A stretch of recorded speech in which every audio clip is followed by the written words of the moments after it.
What makes a great leader great? How do we create a high-performing team? And when we say leader, we mean everyone, because everyone is leading their own life. Will yours be a life by design or a life by default? Those are the big questions, and this podcast will answer them. Welcome to the Becoming Your Best podcast, where we help you apply the 12 principles of highly successful leaders, because great leaders will produce great results. Welcome to the Becoming Your Best Global Leadership podcast series. This is Steve Shallenberger, your host, and this is the final installment of 7 podcasts on the Transformation Challenge, where Rob introduced the Transformation Challenge, what it is, and then each one of us have gone from step 1 all the way through now to step 6. Step 1 is we shift as leaders, whatever the problem is, this weighted down thing, which might carry emotion and sometimes cross feelings and a lot of stress, and you might feel overwhelmed too. Well, what is the vision? What are we trying to accomplish? Step 2 is, what's the current reality? So we see if there's a gap between the vision we have and the current reality, and if so, then we move through the 6 steps. Third step is critical. It is, what is the real cause for the gap? And once we understand the real cause by asking why, and digging deeper and deeper so that we have the right issue, we move on to step 4, which is, what are the best options? This is such a great step. It invites us to use our imagination and creativity to come up with ideas, and it's fun. You can do this both yourself and your team, brainstorming, utilizing mind mapping, and then we ask the question, go or no go, and if the answer is a go, we move to step 5. And step 5 is to implement it, and especially who will do what, when. It's to put forth a plan that of our best shot at solving this problem, of resolving the gap and getting to a better place. And that brings us then, after this work, to step 6, which is to debrief and evaluate the results. And that then ties back into step 1. Did we solve it? Did we realize, get to our vision? And is that the outcome? And I had to laugh as I think about this. I saw an article that was actually came out of the United Nations systems, and it's called Reasons for Avoiding Evaluating or Evaluation in the United Nations system. So they had 62 things they came up with. So it was kind of part of an untiring effort to make life easier for overworked project directors. And these are some of the original responses. I'm just going to give you a couple of handfuls. Our project is different, therefore we don't need to evaluate it. These are actual comments that would come back why they didn't evaluate. It would cost too much. We don't have the time. The project or activity is too limited. Here's a few more. An evaluation isn't necessary. Woo-hoo! Or it's too theoretical of an exercise. Okay. It's none of our business. Okay, right, great. It works, so why change it? Well, we see that sometimes. People say, well, we've already failed or succeeded, so why do it? Here's a couple more. I'm not convinced that it would be useful to do an evaluation. Here's another one. It's a trap. Or think of all the hassle that it would cause. Or here's another one. It's impossible to do it with the necessary objectivity. I love it. Here's the final 4. Well, we don't have all the data, so we can't debrief and evaluate. Or a couple more. The project document is too vague. Okay, whatever. It's a national holiday. Or it's the rainy season. All right, well, I get it. Well, that's fun as we think about that. But as we dive in really to this step 6, it's a wonderful, powerful step. And the entire process of the 6-step process is to improve. So it offers a reliable, powerful way to engineer better results, solve problems, and to develop opportunities. So it helps you to address the most important issues in your life, those that affect your happiness, your peace, productivity, and the success of your organization. And the 6 steps empowers you to lead your life, your family, and your team. These steps arm you with a repeatable process, a standard operating procedure to navigate change and to transform your results. And in your organization, you can fuse, pull together permanently, make stronger the 6-step process into your culture. So remember, you will either have a culture by design or you will have a culture by default. And it is much easier to establish a culture when founded on solid processes so that people aren't left guessing what is the right way to move forward.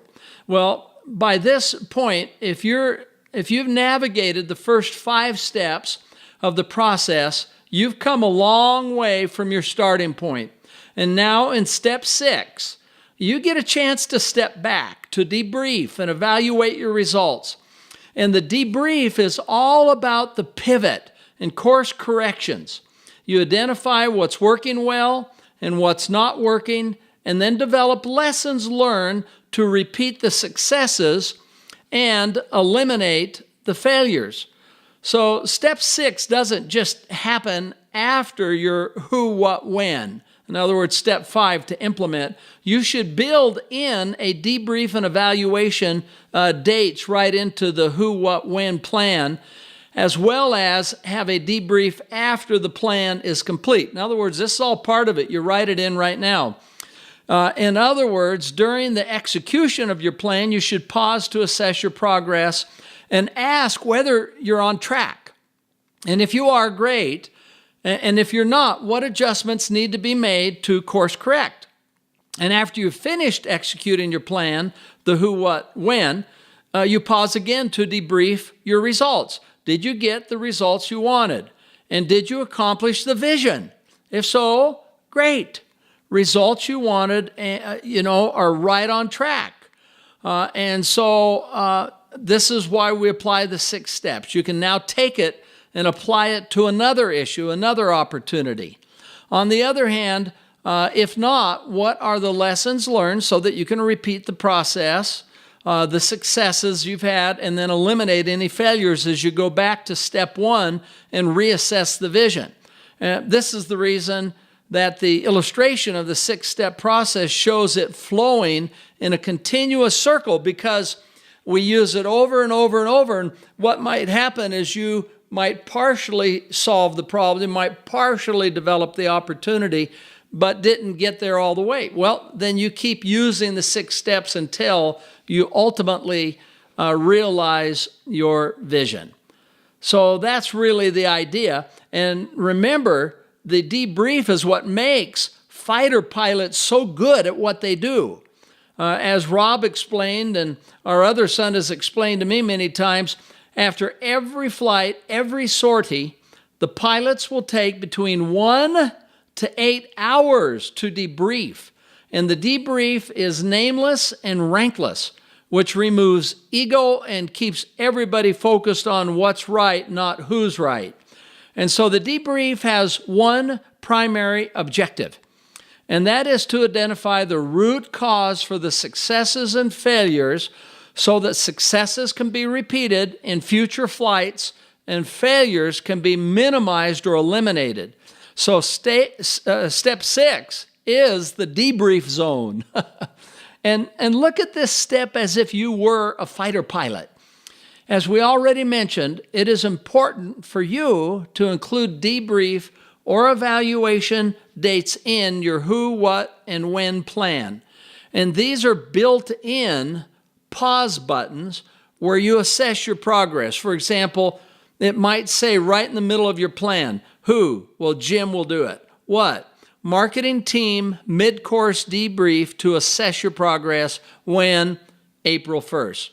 So this practice of debriefing really inoculates us against the tendency to blitz from project to project in a mad dash. And when most people or teams finish a project, they high-five each other, pat themselves on the back, and then just move on to the next project. They never really pause to identify the lessons that can be applied in the future. And so while it seems counterintuitive to slow down, it's a huge boost for your productivity. Why? Well, while your body may be taking a break from task, your brain shifts into high analytical gear to evaluate and learn from what just happened. So remember, in step 5, just before you created the who, what, when, you were invited to review lessons learned. Those lessons learned typically come from 2 places. Other people who have experienced a similar challenge or lessons that you learned from a debrief. So with that in mind, here are a few debriefing questions that may be helpful. So number 1, were your vision and goals clearly articulated? Okay, that's a really good one.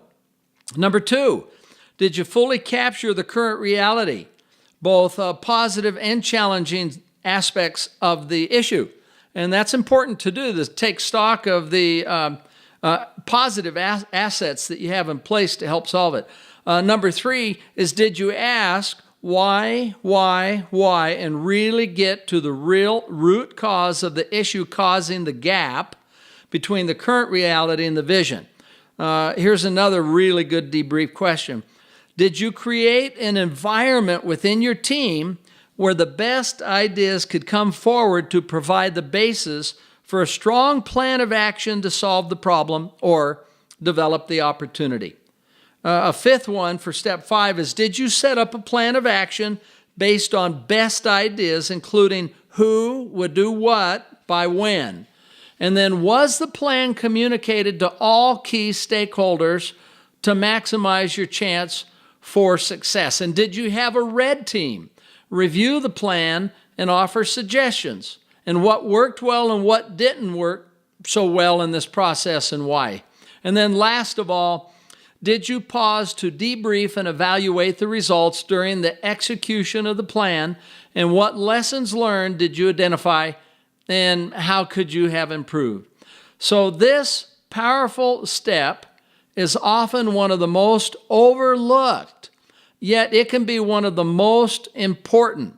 And this is particularly true when dealing with complex or ongoing issues such as a manufacturing issue, a sales issue, improving a relationship, or having better health.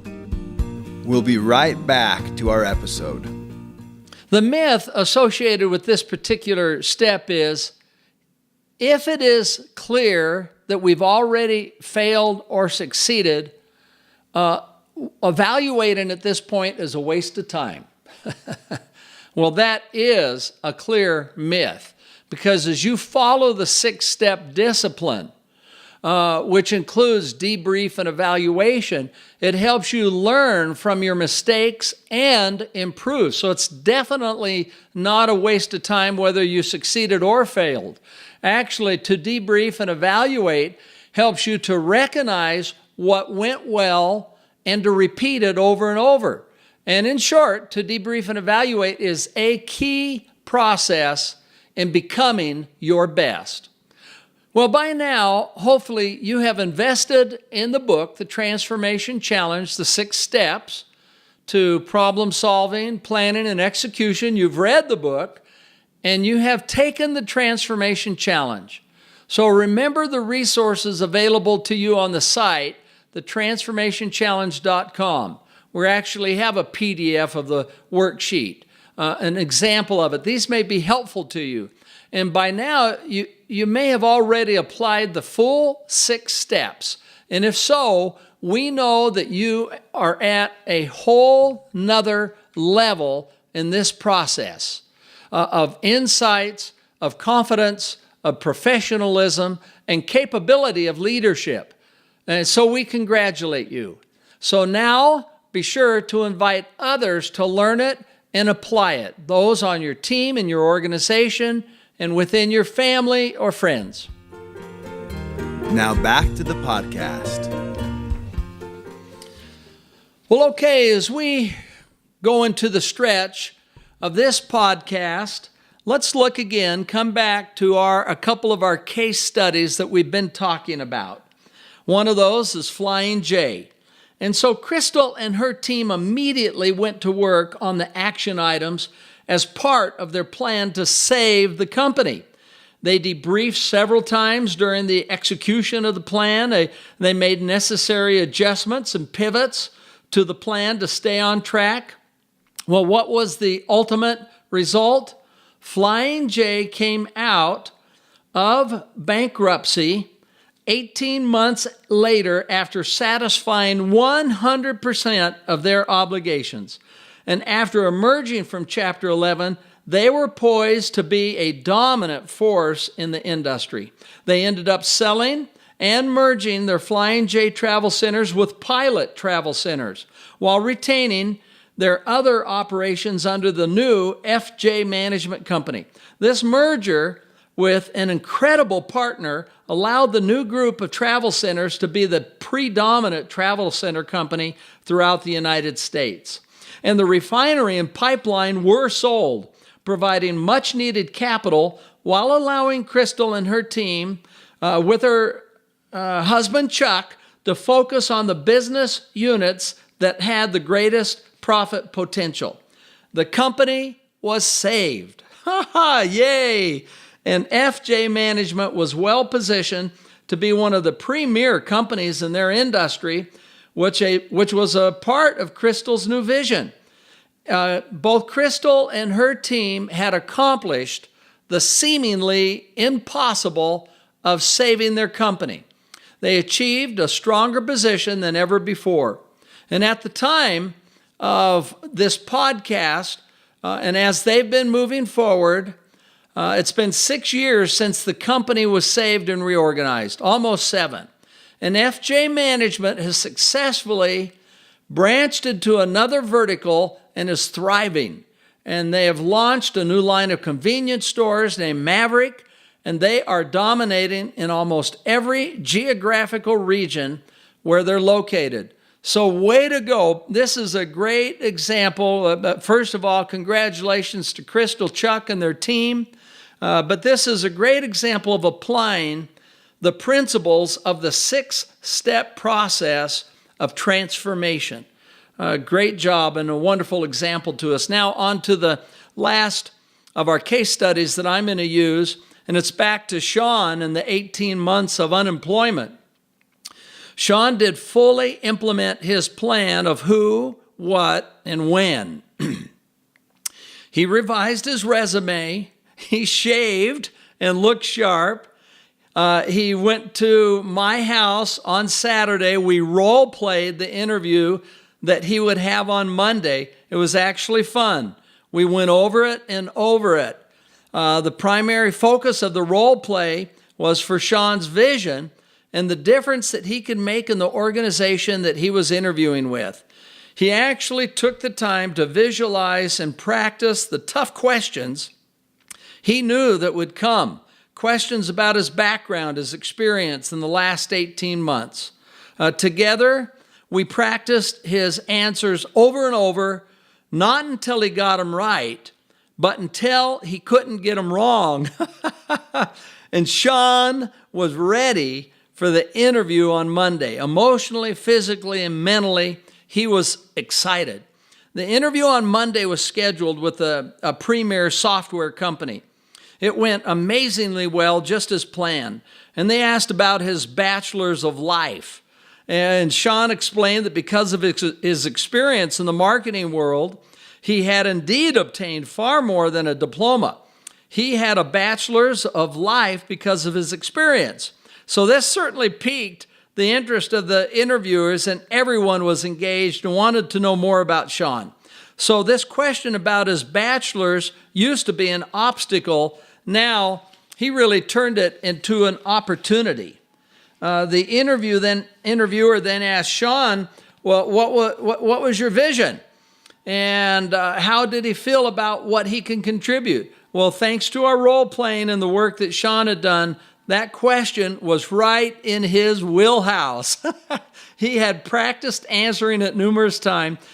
He was prepared and confident and calm, and he shared his vision and then added that part of his vision was to help them sleep well at night. I mean to tell you, they loved it. Well, they invited Shawn back on Tuesday for a follow-up interview. And during the interview, they had additional people in the room, as well as the executives who were there from the first interview. And the executives from the first interview asked Shawn to repeat the part about helping the owners sleep well at night and how he would do that. Again, he was ready, and everybody in the room loved his answer that he'd practiced over and over, but it's just flowed naturally and really did come from his heart. Shawn was invited back yet for a third interview with the key decision makers where a job offer was made. The salary they offered was significantly higher than Shawn expected, and it included full benefits. Shawn accepted, and the long, draining 18 months of unemployment were over. He became fully engaged in the workforce. And in the ensuing years with that company, Shawn's done such a great job. He has helped them in one place or another. He helped them to sleep well at night, which resulted in several awards. He's been promoted several times, and he really made an extraordinary contribution in that company with being one of the key managers and employees. So by taking the transformation challenge during a 5K walk, Shawn took a situation where he felt hopeless and within a few days landed a high-paying job. And because of this experience and his transformation, he and his family have really never been happier. They've done such a great job. Maybe Shawn will have an experience like this again in the future where he'll need to apply the 6 steps. But this experience will help him learn and continue to grow. This is the way it is. You and I, each one of us, in our various responsibilities, day in and day out, will encounter countless types of challenges that will come our way. And now we step forward and we take the challenge. It's the transformation challenge. It's deep down in the gut to do something about it, and we're not afraid to shy away, we won't shy away. We're not afraid to take this thing head on with some confidence, with humility, with direction, and a clear process of how to move ahead. This is, I agree with this person that once said, a number one guide to problem solving in the world. And as a leader, it's something that we can put in our toolkit to use over and over. But not just us. We can teach all of those within our life to also learn these principles, to take the transformation challenge themselves, to become proficient in the 6 steps. I appreciate what Matt did. He shared this with me after several years of using the transformation challenge himself and having a very significant impact on his organization, both in revenues and efficiency, confidence, effectiveness, and solving problems. He also taught it and built it into the entire culture of the division that he was helping manage. And he called me one day and he said, Steve, I just want to share an experience that I just had. And you and Rob would love this. He said, I stepped into a room and the team was taking on a problem that they had encountered that would have an impact, and they were going through the 6-step process.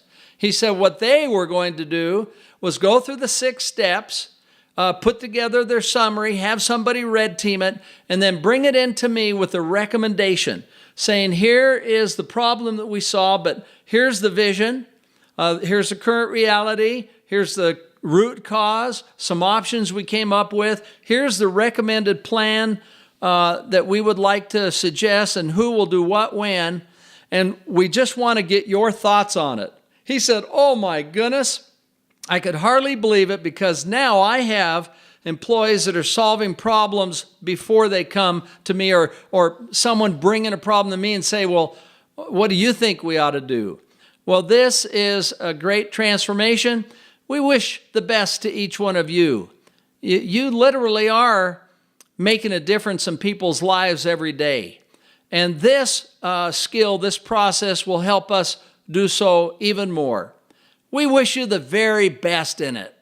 We congratulate you for your energy and your efforts and your perspective, as not only do we use this process as we look at the external environment and see things coming in, but we can use the 12 principles of highly successful leaders to give us a framework to respond with confidence. And then we apply this process over and over and over to change the external environment and take the good to make it better and the better to make it best.